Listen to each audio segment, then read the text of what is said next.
Can you tell us about your career progression? How did you start your career? I started my career at NIH. I started joining the Division of AIDS in 1986. I was the fourth person hired into the division and helped grow the division from 4 people to close to 230 people over a couple of years.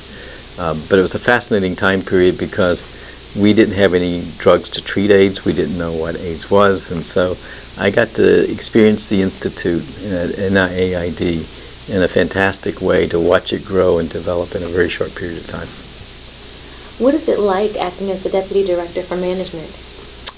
It's been interesting because I'm still serving in my other role in NIAID as a Deputy Director for Science Management. So I get the perspective of being in the Institute, but I also get the perspective of trying to help all the institutes out at their different levels of progression for where they are as an organization. So to me, it's been an interesting challenge, learning a lot in a very short period of time. It's been fantastic working within the OD and with the different individuals in the OD, but more importantly, learning the diversity of what we have to deal with on campus and with the different programs that we have here overall. So it's been a great sort of expansion of what I already knew at one level, but at a much greater level of detail than I knew before. What obstacles did you have to overcome during your career to become successful? Well, success is always something that is in the eye of the beholder, but I think there are key things that I have learned. One was competency. I mean, the things that help people move forward, becoming competent at whatever career level you're at, the ability to communicate, because if you can't communicate, people don't know what you're talking about.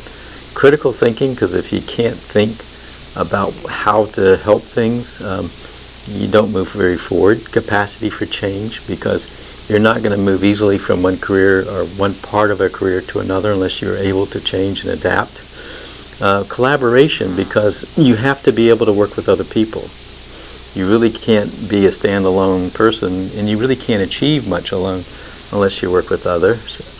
Computing skills, so the ability to acquire knowledge, and I don't just mean learning the computer, but it's really how you get information, process information, add value to information, and then report it back out to people. Those are all some key attributes that I look for in myself, the organization I work for, and the people that you want to try to hire to bring into an organization. How do you balance work and family life, particularly working at the highest level of the organization? Not well. So I've been someone in my life who has probably done more for work sometimes than family, and I haven't necessarily kept the best balance. But as you mature in your life, you start seeing that and start recognizing it about yourself to try to put that more into play for the importance for keeping an appropriate balance in your life.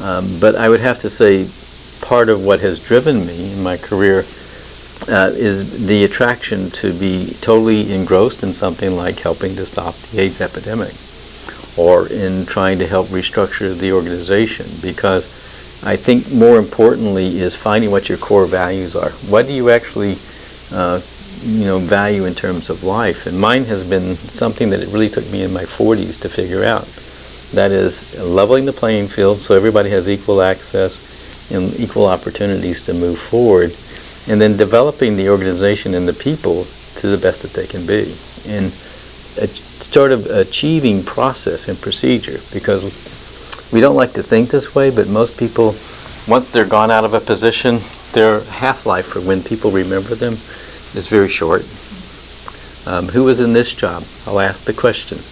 Who was in this job 10 years ago, 12 years ago, 15 years ago? You won't remember them.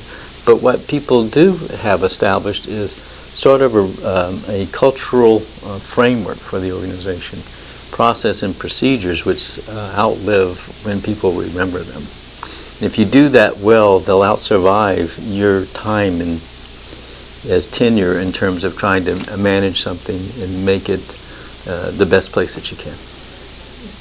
Are there any words of wisdom you'd like to offer OD and NIH staff on achieving their goals?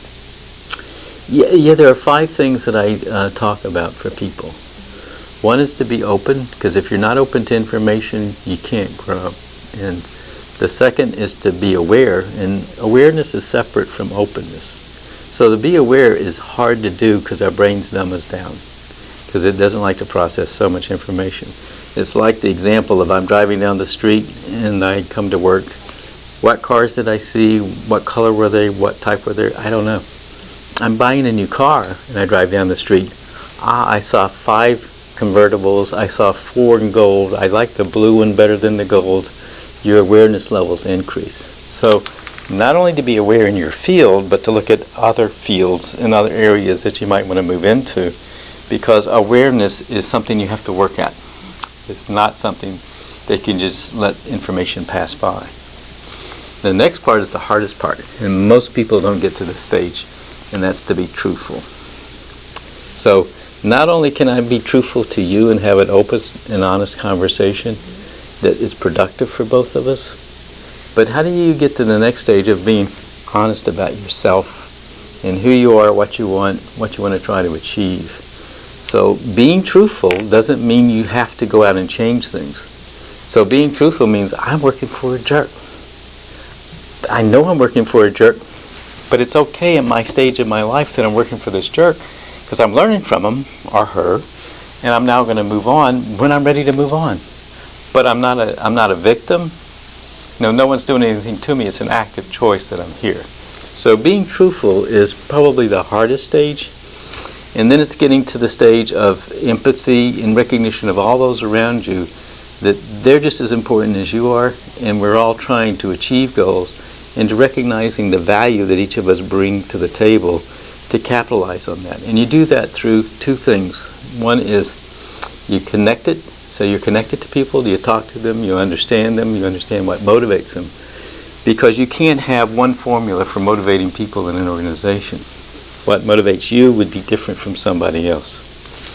And the connection to your family too. And the other part of that is commitment. So what are you committed to? And it's easy to say I'm committed to my job, I'm committed to my family. But if you really want to address your commitments, you start asking yourself questions. The easiest one to ask is, am I committed to being green? Are you committed to being green? Somebody says yes. Well, do you recycle? Do you drive an energy efficient car? Do you live closer to work so you don't have any commuting time at all? Or any problems in terms of having carbon emissions? Do you take the metro? So being committed means asking questions about what that commitment translates into. And if you question your commitments and what you're really committed to, you should be able to get it down to 5 or 10. If you get more than that, and even at 10, you're in natural conflict. And it started with even one of your first questions to me, which is the balance between family and job. Am I committed to my family? Am I committed to my job?